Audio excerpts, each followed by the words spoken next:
نصلی علی رسول الکریم اما بعد اعوذ باللہ من الشیطان الرجیم بسم اللہ الرحمن الرحیم۔ میرے واجب الاحترام عزیز ساتھیو، سامعین و ناظرین، السلام علیکم ورحمۃ اللہ وبرکاتہ۔ ناظرین و سامعین،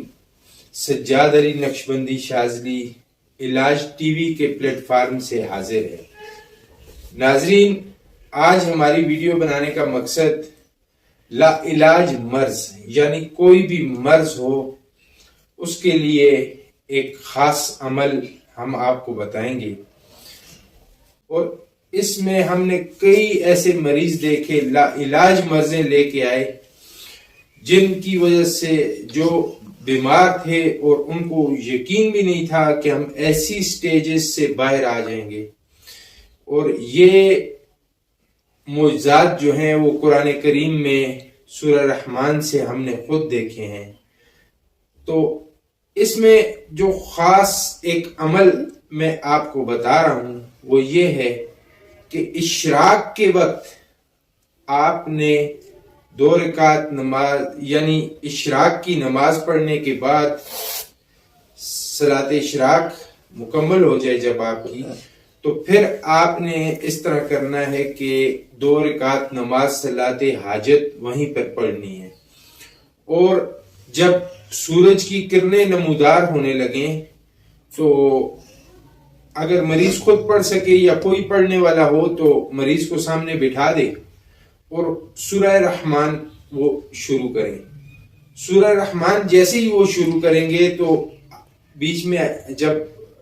آیات شروع ہوتی ہیں فَبِأَيِّ آلَاءِ رَبِّكُمَا تُكَذِّبَانِ، تو انگشت اپنی سورج کی کرنوں کی طرف کرنی ہے، اور پھر مریض کو دم بھی کرنا ہے، اور ایک کدو کا تیل ساتھ رکھ لینا ہے، اس پر بھی دم کرنا ہے، اور یہ دم آپ 41 دن تک مسلسل کرتے رہیں گے،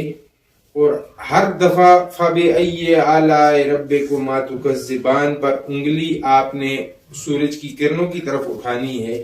پھر مریض کو دم کرنا ہے، اور تصور یہ کرنا ہے آپ نے کہ وہ راحتیں اللہ سورج کی کرنوں سے اس مریض کے اندر داخل کر رہا ہے اس سورہ رحمان کی برکت سے، اور اللہ اس کو اس سے فائدہ عطا فرما رہے ہیں۔ تو یہ عمل انشاءاللہ 41 دن تک آپ نے کرنا ہے اشراق کے بعد، اور 2 دفعہ یہی مریض سنے گا سورہ رحمان، اپنے ہینڈ فری لگا لے اور سورہ رحمان لگا لے، اور بالکل ساکن ہو کر متوجہ بالکل ہو کر اس کو سنے گا، اور اسی مرض پر تصور کرے گا کہ یہ مرض اللہ میرے سے آہستہ آہستہ ہٹا رہا ہے۔ تو انشاءاللہ آہستہ آہستہ یہ مرض آپ سے ختم ہو جائے گی۔ اللہ تعالیٰ آپ سب کو جزائے خیر عطا فرمائے، اللہ تعالیٰ آپ سب کو خوشیاں عطا فرمائے۔ ملتے ہیں انشاءاللہ اگلی ویڈیو میں۔ السلام علیکم ورحمۃ اللہ وبرکاتہ۔